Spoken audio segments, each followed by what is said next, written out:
Dia, que Deus te abençoe abundantemente.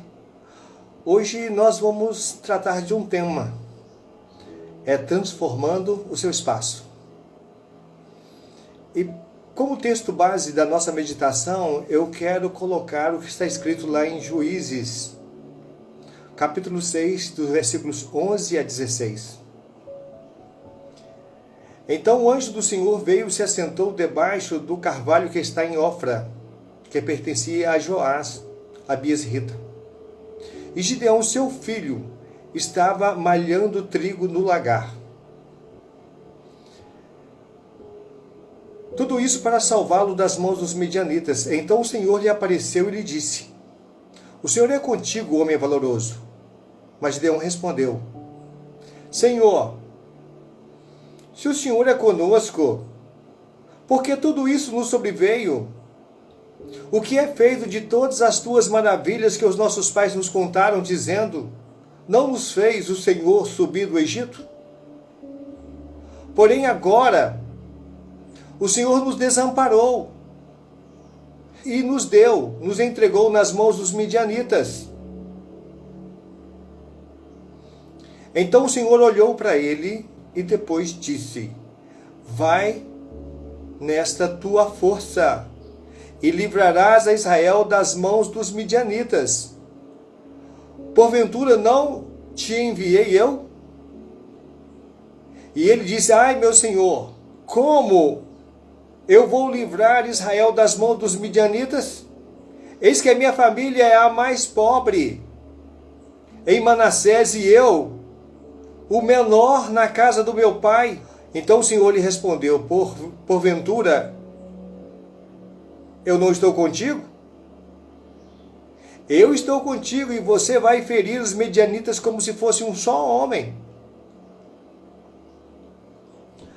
Existem algumas perguntas muito interessantes e que aparentemente não têm respostas. Quando o Senhor apareceu para Gideão, ele disse que: Varão valoroso, eu sou contigo. Veio uma pergunta imediata na cabeça de Gideão: se o Senhor é conosco, por que tudo isso nos sobreveio? Às vezes nós perguntamos em alguns momentos: por que tanta coisa esquisita está acontecendo comigo? Algumas perguntas assim que aparentemente não têm resposta. Ficamos sem respostas para um tipo de pergunta desse. O fato é que para tudo que nos acontece, certamente existe uma razão para tudo que acontece. No caso da nação de Israel, Deus havia entregado a nação de Israel nas mãos dos medianitas porque o povo tinha pecado. Então, duas forças inimigas se apoderaram deles: os medianitas e os amalequitas. Invadiram o espaço do povo de Israel, se apoderaram do melhor que eles tinham, destruíram todo o trabalho das suas mãos. E foi exatamente neste momento que aparece o nosso personagem Gideão. A Bíblia diz que ele estava malhando trigo no lagar. Lagar não é um lugar de malhar trigo, e sim de pisar uvas.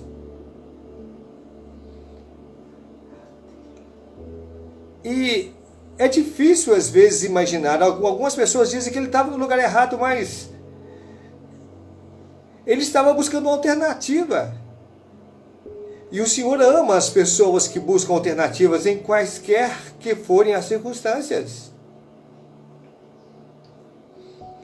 Diante da dificuldade, da adversidade, como reagir ante o medo? Como reagir ante a falta de confiança que às vezes temos em nós mesmos? Algumas coisas vêm para minar a nossa confiança. Sempre evitamos algumas pessoas em horas difíceis, tentamos nos esconder, talvez seja por causa da vergonha, da culpa, eu não sei. Muitas pessoas param diante dos problemas e diante da dificuldade, abaixam as armas, entregam os pontos. Vem-nos um sentimento de abandono, nos sentimos abandonados por Deus, pelas pessoas que nós queremos bem ou que nos querem bem, em quem nós confiamos. Às vezes passamos boa parte do tempo discutindo a dor.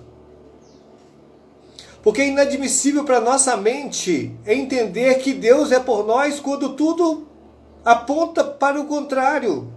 Exatamente para o contrário.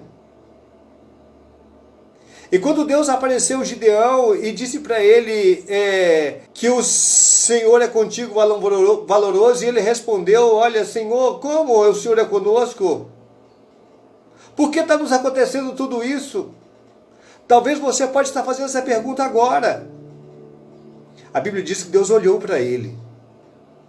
Esse olhar de Deus é uma coisa espetacular. Deus olhou para ele e, aparentemente, no momento antes de responder, ele olhou. Não sei quanto tempo que Deus ficou olhando para ele, mas o certo é que Deus olhou para ele.